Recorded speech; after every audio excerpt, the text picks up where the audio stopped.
दोस्तों, इस दुनिया में अनेक अद्वितीय इमारतें हैं, परंतु ताजमहल जैसा कोई नहीं। इसकी नींव में एक बादशाह ने अपना दिल समर्पित किया है। ताजमहल कला का वो उत्कृष्ट उदाहरण है जिसे 17वीं शताब्दी के मुगल सम्राट शाहजहां ने अपनी प्रिय बेगम मुमताज महल की स्मृति में बनवाया था। ये इमारत जितनी सुंदर है, उतनी ही रहस्यमयी भी है। इसके चारों ओर हमेशा कोई ना कोई विवाद मंडराता रहता है। सबसे बड़ा रहस्य ताजमहल के 22 बंद कमरों का है। आखिर क्यों बंद हैं ये कमरे? क्या इनमें हिंदू देवी देवताओं की मूर्तियां छुपी हुई हैं? क्या सच में ताजमहल शिव मंदिर को तोड़कर बनाया गया है? और सबसे महत्वपूर्ण बात, क्या आपको पता है कि बिना सीमेंट के ताजमहल कैसे बनाया गया? जबकि आजकल बड़ी बड़ी इमारतें और पुल सीमेंट से ही बनते हैं और सदियों तक खड़े रहते हैं, लेकिन ताजमहल तो बिना सीमेंट के बनाया गया है। तो फिर वो कैसे लगभग 350 वर्षों से इतनी मजबूती से खड़ा है? चाहे कितना ही बड़ा से बड़ा भूकंप आ जाए या कोई भी प्राकृतिक आपदा हो, ताजमहल वहीं का वहीं खड़ा है। आखिर कैसे? और क्या आपको पता है कि उस समय ताजमहल कितने रुपए में बनाया गया होगा? और क्यों उसमें आज तक कोई लाइट्स नहीं लगाई गई है? दोस्तों, आज का वीडियो पूरा देखना अवश्य, क्योंकि इस वीडियो में आप ताजमहल के ऐसे रहस्यों के बारे में जानेंगे जो शायद ही पहले आपने कभी सुने होंगे। चलिए शुरू करते हैं।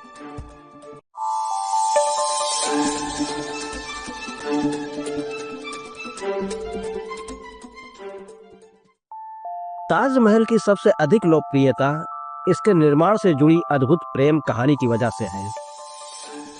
शाहजहां ने अपनी बेगम मुमताज महल की स्मृति में इस इमारत को बनवाया था।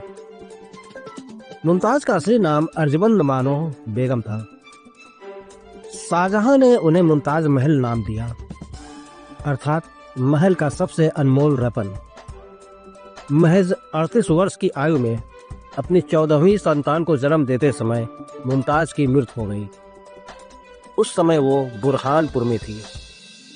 अपनी बेगम की मृत्यु से बादशाह अत्यंत दुखी हुए, जैसे कि उनकी जिंदगी बर्बाद हो गई। अंततः उनकी स्मृति में शाहजहां ने ताज को बनवाने का आदेश दिया। पहले मुमताज को बुरहानपुर में ही दफनाया गया। इसके बाद शाहजहां ने ताज का निर्माण शुरू किया। उसके बाद बुरहानपुर से मुमताज की मृत शरीर को निकालकर जहां ताजमहल बन रहा था, उसके पास एक बागीचे में दफनाया गया।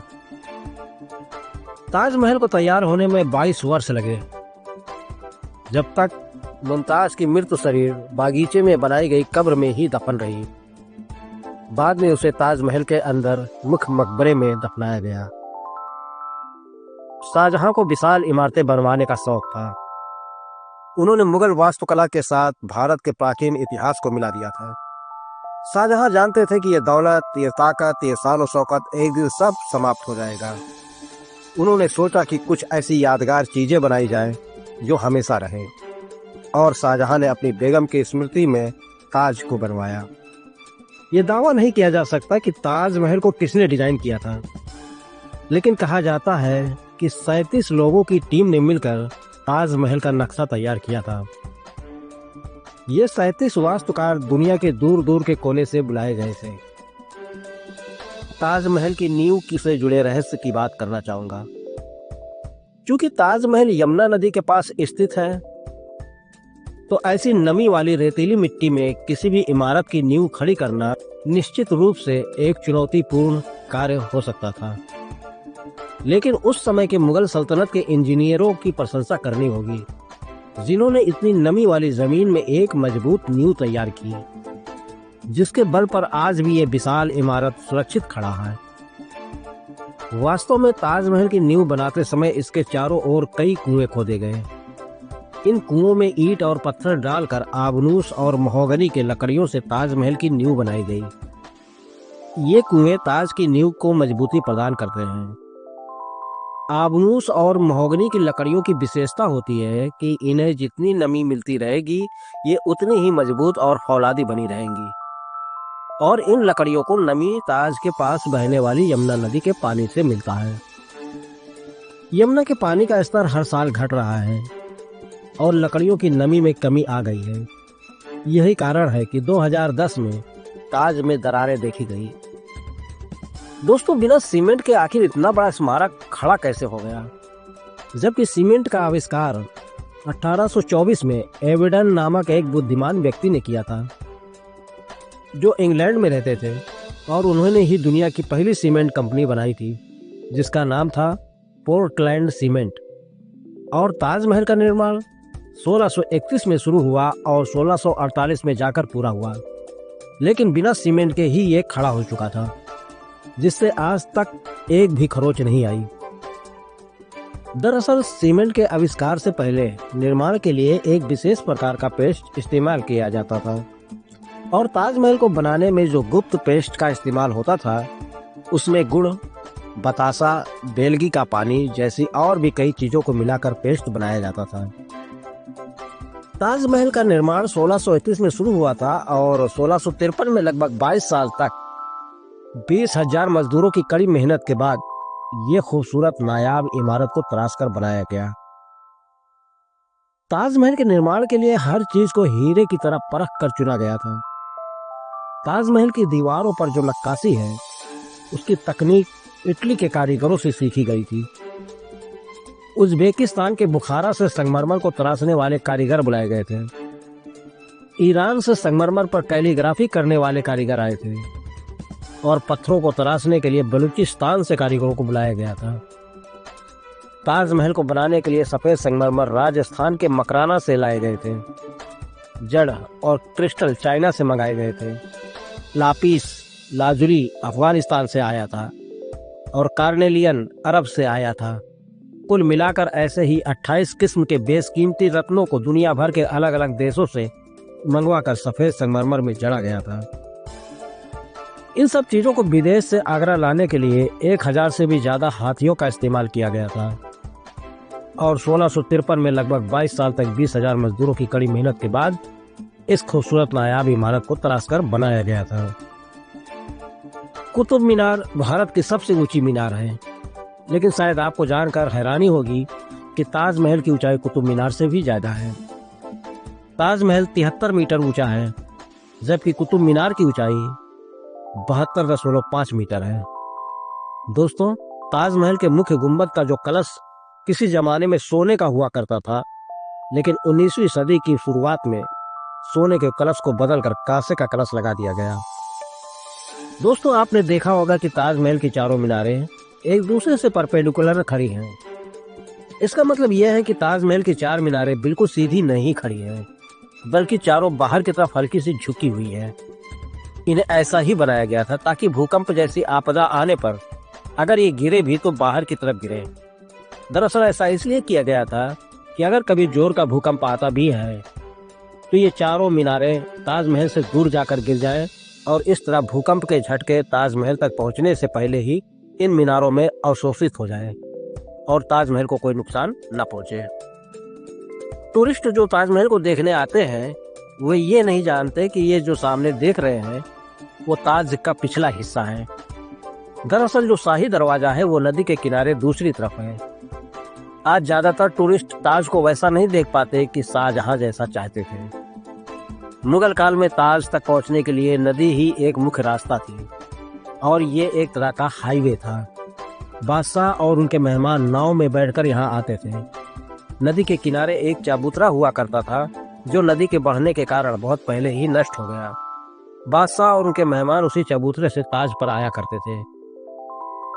जब ताज बनकर तैयार हुआ था उस समय उसके निर्माण की कीमत करोड़ों में बताई गई थी।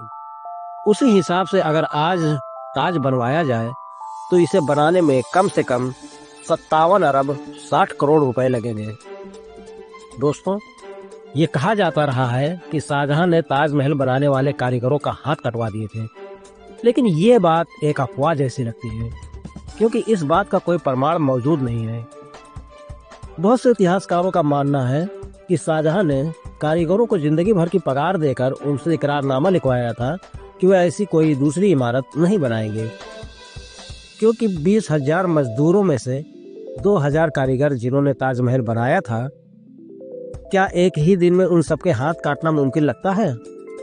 क्या सबको एक एक करके बुलाया गया कि आओ आज इतने मजदूरों के हाथ कटेंगे और उस दिन इतने मजदूरों के हाथ कटेंगे? अगर ऐसा होता तो जैसे ही हाथ कटने शुरू होते, बहुत से मजदूर और कारीगर भाग खड़े होते।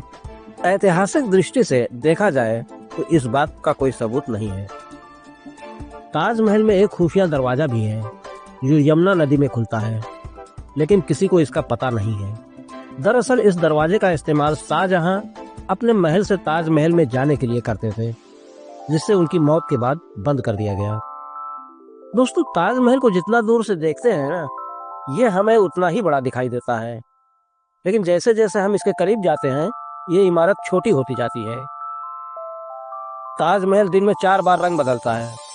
जैसे अगर आप इसे सुबह 4 बजे देखेंगे तो ये काला दिखेगा, सुबह तारों की रोशनी में ये गुलाबी दिखेगा, दिन में इसका रंग दूधिया हो जाता है और पूनम की रात को ताजमहल सुनहरा दिखाई देता है। लेकिन इसका रहस्य आज तक कोई नहीं पता लगा पाया। 1857 की क्रांति के दौरान अंग्रेजों ने ताजमहल को काफी नुकसान पहुंचाया। उन्होंने लेपिस लाजली जैसी कई बेशकीमती रत्नों को ताजमहल की दीवारों से खोद कर निकाल दिया था। एक कहानी प्रसिद्ध है कि शाहजहां यमुना नदी की दूसरी तरफ काले संगमरमर से ऐसा ही एक और काला ताजमहल बनवाना चाहते थे। कहा जाता है कि शाहजहां मुमताज की तरह अपने लिए भी एक मकबरा बनाना चाहते थे, लेकिन इससे पहले कि वो काला ताजमहल बनवा पाते, औरंगजेब ने उन्हें कैद खाने में डाल दिया। लेकिन इतिहासकार कहते हैं कि ये बाद में बनाई गई मनगढ़ंत कहानियां हैं। जिस जगह शाहजहां के काले ताजमहल बनाने की बात की जाती है, वहाँ कई बार खुदाई की जा चुकी है, लेकिन ऐसा कोई सबूत नहीं मिला जिससे ये पता चले कि शाहजहां काला ताजमहल बनवाना चाहते थे। ताजमहल को वास्तव में शाहजहां ने बनवाया है, इसके पीछे कई सारी थ्योरीज बताई जाती हैं।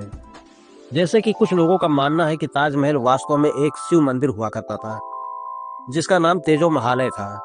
दरअसल दोस्तों, 1979 में एक भारतीय लेखक पीएन ओक ने एक किताब लिखी थी जिसका नाम था ताजमहल द ट्रू स्टोरी। इस किताब में उन्होंने कई तथ्यों के साथ ये दावा किया था कि ताजमहल मकबरा बनने से पहले एक शिव मंदिर था और इसका नाम तेजो महालय था। सन 2000 में पीएन ओक ने अपनी बात को सिद्ध करने के लिए ताज की साइट खोदने के लिए सुप्रीम कोर्ट को अर्जी दी थी, जिसे सुप्रीम कोर्ट ने रद्द कर दिया था। आर्कियोलॉजिकल सर्वे ऑफ इंडिया के मुताबिक ताजमहल कभी एक शिव मंदिर था, इस बात का कोई सबूत नहीं है, बल्कि शाहजहां ने ताज को बनवाया था, इसके सबूत इतिहास के पन्नों में मिलते हैं। ताजमहल के साथ उसके 22 कमरों का रहस्य भी जुड़ा हुआ है, जिसके बारे में लोगों का कहना है कि उन 22 कमरों में हिंदू देवी देवताओं की मूर्तियां बंद हैं। दरअसल जब ये अफवाह ज्यादा फैलने लगी और कुछ मीडिया वालों ने सोशल मीडिया पर इस पर बहस को जबरदस्ती जारी रखा, तो एएसआई के सूत्रों ने इंडियन एक्सप्रेस को बताया कि ये 22 कमरे वास्तव में कमरे नहीं हैं, बल्कि एक लंबा सा कॉरिडोर है जिस पर दरवाजे लगाए गए हैं। ऐसा भी नहीं है कि इन बंद दरवाजों को सदियों से नहीं खोला गया हो। एएसआई के स्टाफ के अनुसार हर 1 से 2 हफ्ते में इन बंद दरवाजों को खोलकर अंदर की सफाई की जाती है। इन सब के बावजूद प्रोपेगेंडा थमने का नाम नहीं ले रहा था, जिसके बाद आर्कियोलॉजिकल सर्वे ऑफ इंडिया ने इन बंद कमरों के अंदर की तस्वीरें सार्वजनिक कर दी। आगरा के चीफ आर.के. पटेल ने इंडिया टुडे को बताया कि ये तस्वीर अब एएसआई की वेबसाइट पर लाइव उपलब्ध है और कोई भी इन्हें देख सकता है। शाहजहां जानते थे कि ये दौलत, ये ताकत, ये शान और शौकत एक दिन सब खत्म हो जाएगा। उन्होंने सोचा कि कुछ ऐसी यादगार चीजें बनाई जाए जो हमेशा रहे, और इसी सोच के तहत शाहजहां ने अपनी पत्नी की याद में ताजमहल बनवाया था। आज बादशाह नहीं रहे, उनकी हुकूमत नहीं रही और उनकी सल्तनत को भी खत्म हुए कई जमाने गुजर गए। बस एक ताज है जिसने बादशाह की सदियों पुरानी प्रेम कहानी को खुद में संजोए रखा है। प्रकृति की गोद में ये चांद से जगमगाती ये भव्य इमारत सदियों से 2 प्रेमियों की प्यार की अमर कहानी सुनाती आई है और सदियों तक सुनाती रहेगी। दोस्तों, उम्मीद करते हैं कि आज की ये वीडियो आपको जरूर पसंद आई होगी। साथ ही आप इस शहर में रहते हैं और क्या आपने ताजमहल देखा है, हमें कमेंट करके बताइए। चैनल को सब्सक्राइब करके वीडियो को ज़्यादा से ज़्यादा शेयर जरूर करें ताकि ये जानकारी हर किसी को मिल सके। और दोस्तों, आप किस तरह की वीडियो देखना चाहते हैं हमें ज़रूर बताएं। मिलते हैं ऐसे ही किसी अगले रहस्यमयी जानकारी में। तब तक के लिए धन्यवाद। चेतावनी, ये वीडियो केवल सामान्य ज्ञान के उद्देश्य से बनाई गई है। इसमें प्रस्तुत सभी जानकारी इंटरनेट पर उपलब्ध स्रोतों से प्राप्त की गई है। हम इस जानकारी की सत्यता या पूर्णता की पुष्टि नहीं करते हैं। यदि किसी जानकारी में त्रुटि पाई जाती है तो इसके लिए यह चैनल किसी भी प्रकार की जिम्मेदारी नहीं लेता। कृपया किसी भी विषय पर निर्णय लेने से पहले अन्य विश्वसनीय स्रोतों से पुष्टि अवश्य करें।